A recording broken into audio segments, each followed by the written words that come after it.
Now let's deal with the idea of K2. Now, for those who may be unfamiliar with the story of K2, you can also reference my video I did on Rahu, but I will reiterate it here for the sake of time. The story of Ketu is in cohesion with the story of Rahu because Rahu represents the headless deity, the deity who drunk from the nectar of the gods and became an immortal. But when the deity, whereas some refer to him as a demon, when this demon disguised itself as a god and sit amongst those who are considered divine and blended in, had a sip of the nectar, became immortal. But at the moment it became immortal, and I mean Rahu, when Rahu became immortal, his head was taken off by the gods. So what we're left with is an immortal head and a headless body. The immortal head is Rahu, the headless body is Ketu. So when you look up images of Ketu, you're going to see images of a headless deity. What principle does this represent? The idea of detachment.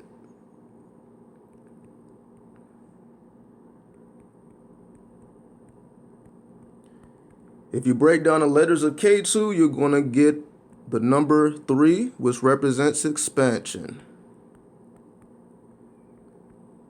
So let's put this together. Now, why does Ketu represent detachment? You can say Rahu represents the ego, whereas Ketu represents the soul. Not necessarily the spirit, because the spirit is more Mars, the number 9. Ketu represents the deep, mystic waters of the soul. And in order to get to those deep, mystic waters, you must have visual beyond the physical. Now, what does that mean?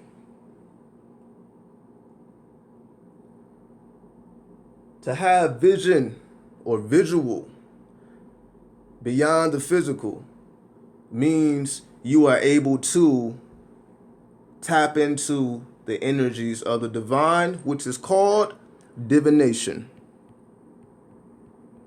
K2 represents the act of divination, to where you can perceive visuals beyond the physical. And when you perceive these visuals beyond the physical, whether it comes in the form of a spiritual channel, it comes in the form of divination, which can be utilized in infinite ways: playing cards, dice, tarot cards, astrology, numerology. There is infinite amount of systems that can be used as a tool for divination, which in other words is seership. Seership is the ability to see what cannot be seen or what cannot be perceived by the human eye. So visual beyond the physical is having the ability to perceive what the naked eye cannot pick up on and what it cannot grasp. So once we deal with the numbers 7, 8, and 9, which is Ketu, Saturn, and Mars, now we're talking about the spirit plane. So the reason I took a little more time to make this is I wanted to truly be in tune with the spirit realm so that I can accurately present this message. Now, moving forward, when we go further into Ketu, we also see that it represents the written word. So let's write scribing,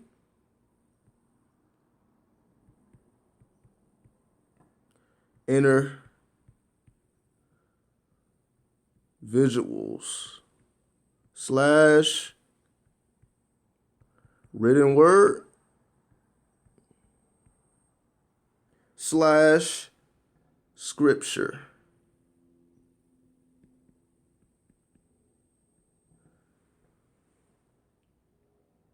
So not only does it represent being able to perceive beyond the naked eye, it also represents the written word and being able to write down what is being perceived, which is scripture. So whether we're talking about a Bible, whether we're talking about the Quran, whether we're talking about a Torah, whether we're talking about the book of coming forth by day or the book of the dead, the Vedas, so on and so forth. All of these books were scribed from inner vision, from seership. So although it may or may not reference actual historical facts, some say it does, some say it doesn't. We're not here to get into that type of debate. But what we will explain and further explore is the idea of what is scripture.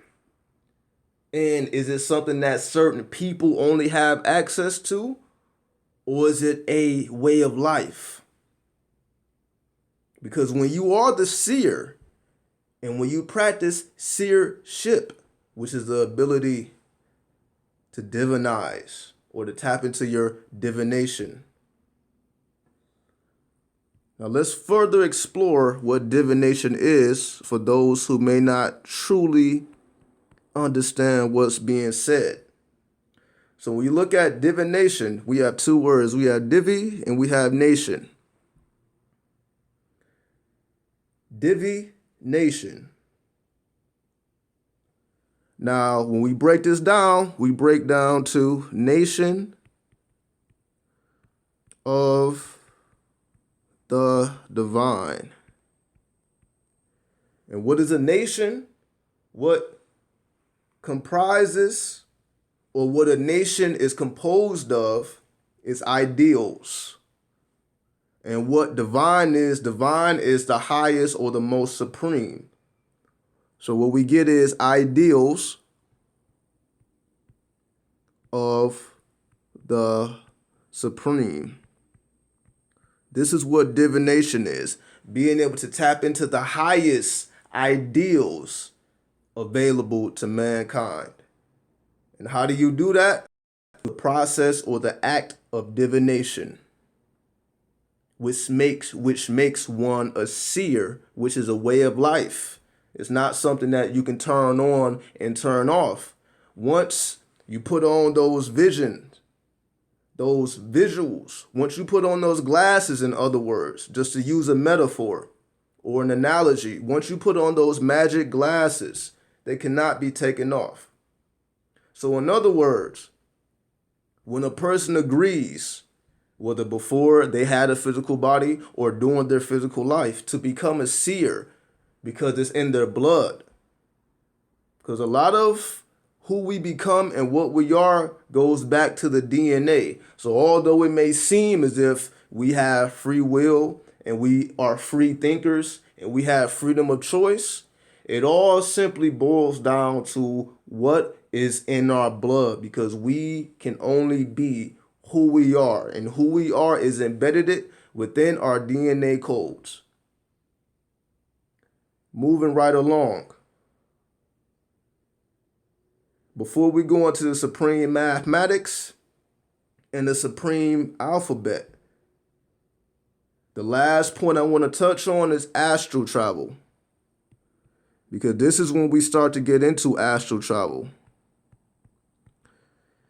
Now, there are those who use astral travel as mature adults, and there are those who use astral travel for pure entertainment and fun. Again, I'm not here to say which is right or wrong or which path you should walk down. I'm just here to simply explain the concept, because one person may use astral travel to gain wisdom that is otherwise unavailable to them in the physical form. Whereas another person may use astral travel to, you can say, in a sense, create their reality and to shape and mold matter to their liking. Either way is perfectly fine once we understand the nature of the divine, and everybody must follow their own bliss. Everybody must follow their own path, whatever that path may be. So when we think about astral travel, because again, we talk a lot about astral travel, whether it's on this channel or whether it's in books such as Astral Dynamics by Robert Bruce. I would recommend that book for those who may be interested in things such as astral travel. The concept essentially is to gain wisdom beyond the physical. You have a question that needs an answer and you don't know where to find the answer. You don't know what person to go to. You may not know the person. You may not have access to the answer. So you always have the ability to go within your own mind and to travel the deep mystic waters within your ocean, within your subconscious, or within your underworld. This is what it means to be Lord of the underworld. Now, finally, moving to the supreme mathematics and the supreme alphabets. Let's write this down. So we have Ketu, Ketu. The K is king. The E is equality. True for square. And universe. K is the 11th letter, E is the 5th letter, T is the 20th letter, U is the 21st letter.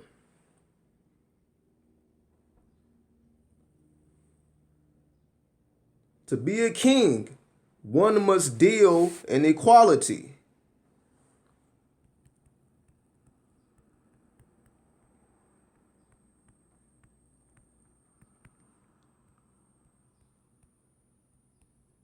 What does it mean to deal in equality? It means to be fair, not only with the people that you are amongst, but also with yourself.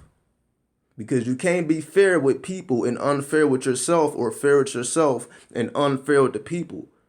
They are all one and the same. So to be a king, or in other words, to be a good king, or somebody who rules over people who seek to gain spiritual wisdom from somebody they consider to be enlightened, or a teacher, whatever you want to call it, you must always deal in equality. Next, in order to deal in equality, you must root your words in truth, or be ripped from power.